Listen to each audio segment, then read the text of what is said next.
ओम शांति। 2 जून 2025 के बाबा के मधुर महावाक्य। बाबा कहते, मीठे बच्चे, याद में रहो तो दूर होते भी साथ में हो। याद से साथ का भी अनुभव होता तो विकर्म भी विनाश होते। याद में रहो तो दूर होते भी साथ में हो। याद से साथ का अनुभव होता और विकर्म भी विनाश होते। प्रश्न: दूरादेशी बाप बच्चों को दूरादेशी बनाने के लिए कौन सा ज्ञान देते हैं? दूरादेशी बाप बच्चों को दूरादेशी बनाने के लिए कौन सा ज्ञान देते हैं? उत्तर: बा कहते, आत्मा कैसे चक्कर में भिन्न भिन्न वर्णों में आती है, इसका ज्ञान दूरादेशी बाप ही दे सकते हैं। तुम जानते हो, अभी हम ब्राह्मण वर्ण के हैं। इसके पहले जब ज्ञान नहीं था तो शूद्र वर्ण के थे। उसके पहले वैश्य वर्ण के थे। दूर देश में रहने वाला बाप आकर के ये दूरादेशी बनने का सारा ज्ञान बच्चों को देते हैं। गीत जो पिया के साथ है, उसके लिए ज्ञान की बरसात है। ओम शांति। जो ज्ञान सागर के साथ हैं, उनके लिए ज्ञान बरसात है। तुम बाप के साथ हो ना, बल वलायत में हो, वे कहाँ भी हो, साथ हो। याद तो रखते हैं ना। जो भी बच्चे याद में रहते हैं वो सदा साथ में हैं। याद में रहने से साथ रहते और विकर्म विनाश होते। फिर शुरू होता विकर्मा जी सम्मत। फिर जब रावण राज्य होता तब कहते हैं राजा विकर्मा का सम्मत। वे विकर्माजित, वे विकर्मी। अभी तुम विकर्माजित बन रहे हो, फिर तुम विकर्मी बन जाएंगे। इस समय अभी अति विकर्मी हैं। किसी को भी अपने धर्म का पता ही नहीं। आज बाबा एक छोटा सा प्रश्न पूछते हैं। सतयुग में देवता ये जानते हैं कि हम आदि सनातन देवी देवता धर्म के हैं। जैसे तुम समझते हो हम हिंदू धर्म के हैं, कोई कहेंगे हम क्रिश्चियन धर्म के हैं, वैसे वहाँ देवताएं अपने को देवी देवता धर्म का समझते हैं। विचार की बात है ना। वहाँ दूसरा कोई धर्म तो है ही नहीं जो समझे कि हम फलाने धर्म के हैं। यहाँ बहुत धर्म है, तो पहचान देने के लिए अलग अलग नाम रखे हैं। वहाँ तो है ही एक धर्म, इसलिए कहने की दरकार नहीं रहती कि हम इस धर्म के हैं। उनको पता भी नहीं है कि कोई धर्म होते हैं, उनकी ही राजाई है। अभी तुम जानते हो हम आदि सनातन देवी देवता धर्म के थे। देवी देवता और कोई को कहा नहीं जा सकता। पतित होने के कारण अपने को देवता कह नहीं सकते। पवित्र को ही देवता कहा जाता है। वहाँ ऐसी कोई बात होती नहीं, कोई से भेंट नहीं की जा सकती। अभी तुम संगम युग पर हो, जानती हो आदि सनातन देवी देवता धर्म फिर से स्थापना हो रही है। वहाँ तो धर्म की बात ही नहीं है ही एक धर्म। ये भी बच्चों को समझाया है। ये तो कहते हैं महाप्रलय होती है, अर्थात कुछ भी नहीं रहता। ये भी रॉन्ग हो जाता। बाप बैठ समझाते हैं राइट क्या है। शास्त्रों में तो जलमय दिखा दी। बाप समझाते सिवाय भारत के बाकी जलमय हो जाती है। इतनी बड़ी सृष्टि क्या करेंगे। एक भारत में देखो कितने गांव हैं। पहले जंगल होता, फिर वृद्धि होती। वहाँ तो सब सिर्फ तुम आदि सनातन देवी देवता धर्म के ही रहते।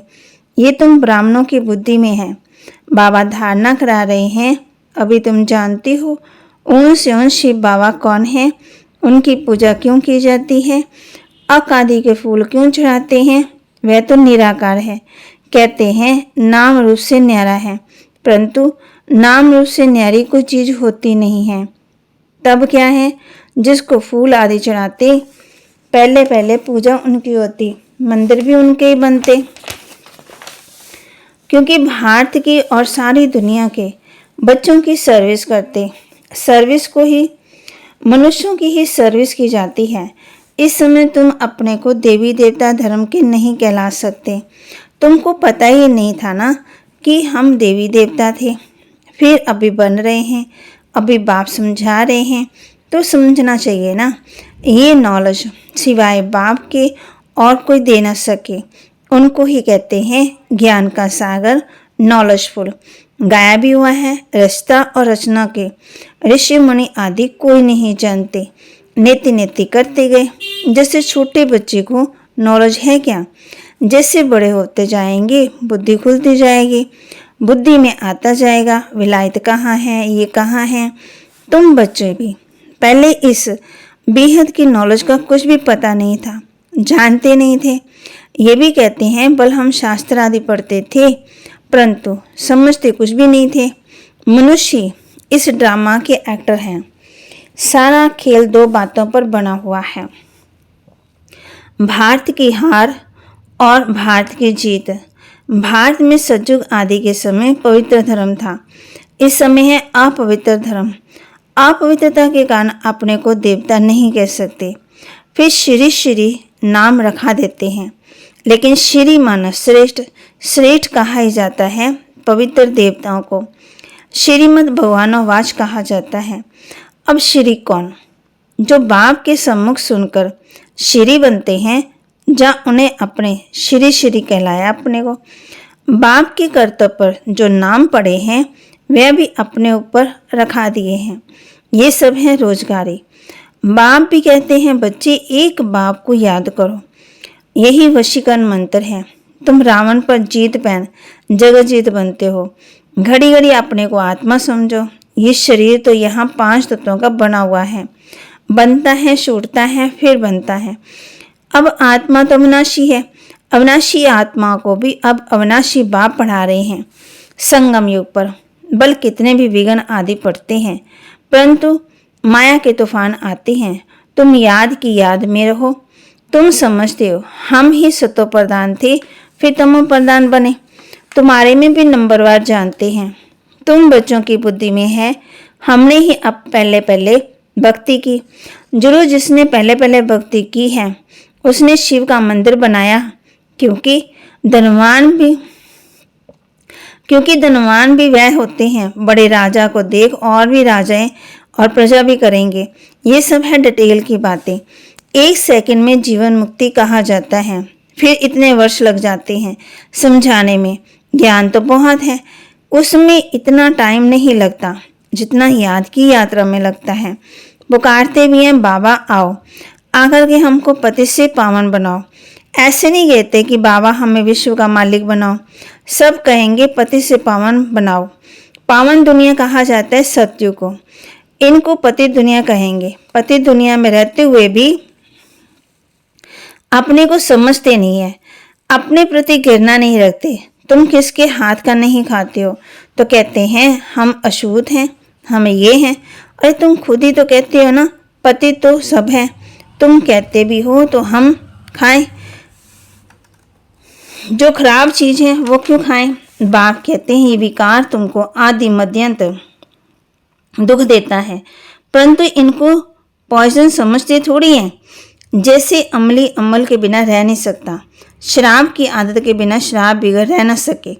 लड़ाई का समय होता है तो उनको शराब पिलाकर नशा चढ़ाए, लड़ाई पर भेज देते हैं। नशा मिला बस समझेंगे हमको ऐसा करना है। उन लोगों को मरने का डर नहीं रहता है। कहाँ भी बम लेकर जाकर बम शायद गिरते हैं तो फिर गाते भी है ना मुसलों की लड़ाई लगी। राइट बात है, अभी तुम प्रैक्टिकल में देख रहे हो। आगे तो सिर्फ पढ़ते थे पेड़ से मुसल निकले ये हुआ। अभी तुम समझते हो पांडव कौन है, कौरव कौन है। स्वर्गवासी बनने के लिए पुरुषार्थ करते हो। कहते हैं ना पुरानी जुत्ती छोड़ नई लेनी है। बाप बच्चों को ही समझाते हैं। बाप कहते हैं मैं कलब कलब आता हूँ, मेरा नाम है शिव। शिव जयंती भी मनाते, भक्ति मार्ग के लिए कितने मंदिर आदि पूजा करते रहते। ये भी तुम बच्चे ही जानते हो। जिसकी हम पूजा कर रहे थे वह बुद्धि में है। तो वहाँ कहते लक्ष्मी नारायण के पुजारी हम पुजारी थे, फिर वह खुद बन गए। ये ज्ञान बुद्धि में सिमरन करते रहो तो औरों को भी सुनाओ। बहुत है जो धारणा नहीं कर सकते, बाबा कहते जास्ती शरीर धारणा नहीं कर सकते तो हर जाने याद को तो धारणा है ना। बाप को ही याद करते रहो। घर में बाल बच्चे आदि का वातावरण देख नाम वह नशा गुम हो जाता। ये चित्त रखते हैं, किसी को भी समझाना बहुत सहज है। वो लोग तो गीता आदि पूरी कंठ कर लेते हैं। बाबा, ये है बिल्कुल नई चीज़। ये है एक ही समय जबकि तुमको अपने को आत्मा समझ एक बाप को याद करना है। 5000 वर्ष पहले भी सिखाया था और कोई की ताकत नहीं जो ऐसे परमात्मा ऐसे समझा सके कि परमात्मा कौन है। ज्ञान सागर है ही एक बार, दूसरा कोई हो न सके। ज्ञान सागर बाप ही तुमको समझाती हैं। आजकल ऐसे भी बहुत निकले हैं जो कहते हैं हमने अवतार लिया है, इसलिए सच की स्थापना में कितने थोड़े दिन हैं। परंतु गाया हुआ ना, सच की नाव हिलेगी डुलेगी लेकिन डूब नहीं सकती है। अब तुम बच्चे बाप के पास आती हो तो तुम्हारे दिल में कितनी खुशी रहनी चाहिए। आगे यात्रा पर जाते थे तो दिल में क्या आता था। अब भी घर बार छोड़ यहाँ आते हैं तो क्या ख्याल करने आते। हम बाबा के पास हैं, बाप दादा के पास जाते। बाप ने यह भी समझाया है, मुझे सिर्फ कहते हैं शिव बाबा। जिसमें प्रवेश किया वह है ब्रह्मा। बरादरियाँ होती है ना, पहले पहले बरादरी ब्राह्मणों की है, फिर देवताओं की बरादरी। अब भी दूरादेशी बाप बच्चों को दूरादेशी बनाती। बाप तुम जानती हो, बाबा कहती तुम जानती हो आत्मा कैसे चक्कर में भिन्न भिन्न वर्णों में आई। इसका ज्ञान दूरादेशी बाप ही देते हैं। तुम विचार करेंगे अब भी हम ब्राह्मण वर्ण के हैं। इसके पहले जब ज्ञान नहीं था तो शूद्र वर्ण के थे। अच्छा, ग्रेट ग्रेट ग्रैंडफादर, ग्रेट शूद्र, ग्रेट वैश्य, ग्रेट क्षत्रिय, उनके पहले ग्रेट ब्राह्मण थे। अब ये बाबा कहते अब ये बातें सिवाय बाप के और कोई समझा नहीं सकता। इनको कहा जाता है दूर देश का ज्ञान। दूर देश में रहने वाला बाप आकर के दूर देश का ज्ञान देते हैं बच्चों को। इनको कहा जाता है दूर देश का ज्ञान। तुम जानते हो हमारा बाबा दूर देश में आते हैं। ये पराया देश, पराया राज्य। शिव बाबा को अपना शरीर है ही नहीं और वह है ज्ञान का सागर। स्वर्ग का राज्य भी उनको देना है। श्रीमत थोड़ी दे। बाप कहते हैं श्रीमत पर चलते रहेंगे तो श्रीमत से बेड़ा पार हो जाएगा। अगर श्री कृष्ण थोड़ी देंगे राज्य, स्वर्ग, भाग्य, शिव बाबा ही देगा। श्री कृष्ण को बाबा नहीं कहेंगे। बाप राज्य देते हैं, बाप से वर्षा मिलता। अभी हद के वर्षे सब पूरे हुए। सतयुग में तुमको ये मालूम नहीं होगा कि हमने इतने जन्म संगम युग पर 21 जन्मों का वर्षा लिया है। ये अभी तुम जानते हो। 21 जन्मों का वर्षा आधा कल्प के लिए ले रहे हो। 21 पीढ़ी पूरी अंत तक, यानी जब शरीर बुरा होगा तब समझ फिर शरीर छोड़ेंगे। जैसे सर्प का पुरानी खाल होती है ना। हमारा भी पाठ बजाते बजाते ये चोला पुराना हो गया है। तुम बच्चे जानते हो, सच्चे ब्राह्मण हो। बाबा कहते तुम सच्चे ब्राह्मण, तुम जानते हो ना। तुम्हें ही बम्बरी कहा जाता। तुम कीड़ों को आसमान बनाकर बनाती हो, ले आती है ना ब्राह्मण। तुम्हें कहा जाता है कीड़ों को लेकर आकर बूं बूं करो। बम्बरी भी बूं बूं करती है ना। फिर कोई को पंख आ जाते, कोई मर जाते। मिसाल सब अभी के हैं। तुम लाडले बच्चे हो। बच्चों को नूरे रत्न कहा जाता है। बाप कहते नूरे रत्न, तुमको अपना बनाया तो तुम भी हमारे हुए ना। ऐसे नहीं कि जितना याद करेंगे पाप कटते जाएंगे और कोई को याद करने से पाप नहीं कटेंगे। अच्छा, मीठे मीठे सिकिलदे बच्चों प्रति माता पिता बाप दादा का याद प्यार और गुड मॉर्निंग। रूहानी बाप के रूहानी बच्चों को नमस्ते। धारणा के लिए मुख्य सार। जीते जी देवी मान से गलने का पुरुषार्थ करना है। इस पुरानी जुत्ती में जरा भी ममतम ना रहे। जीते जी देवीमान से गलने का पुरुषार्थ करना है। इस पुरानी जुत्ती में जरा भी ममतम ना रहे। सच्चा ब्राह्मण बन कीड़ों को ज्ञान की बूं बूं कर उन्हें आसमान ब्राह्मण बनाना है। वरदान दे रहे वाम बच्चों को। अमृत वेले का महत्व जानकर खुले भंडार से अपनी झोली भरपूर करने वाले तकदीरवान भाव। अपनी झोली भरपूर करने वाले तकदीरवान भव। अमृतवेले वरदाता भाग्य विधाता से भी तकदीर की रेखा खिंचवाना चाहो खिंचवा लो, क्योंकि उस समय भोला भगवान के रूप में लवफुल है, इसलिए मालिक बनो और अधिकार लो। खजाने बा कहते खजानों पर कोई भी ताला चाबी नहीं है। उस समय सिर्फ माया के बहानेबाजी को छोड़ एक संकल्प करो कि जो भी हूँ जैसी भी हूँ आपकी हूँ। मन बुद्धि बाप के हवाले कर तख्तनशीन बन जाओ तो बाप के सर्व खजाने अपने खजाने होंगे। स्लोगन। सेवा में यदि स्वार्थ मिक्स है तो सफलता भी मिक्स हो जाएगी, इसलिए निस्वार्थ सेवाधारी। अगर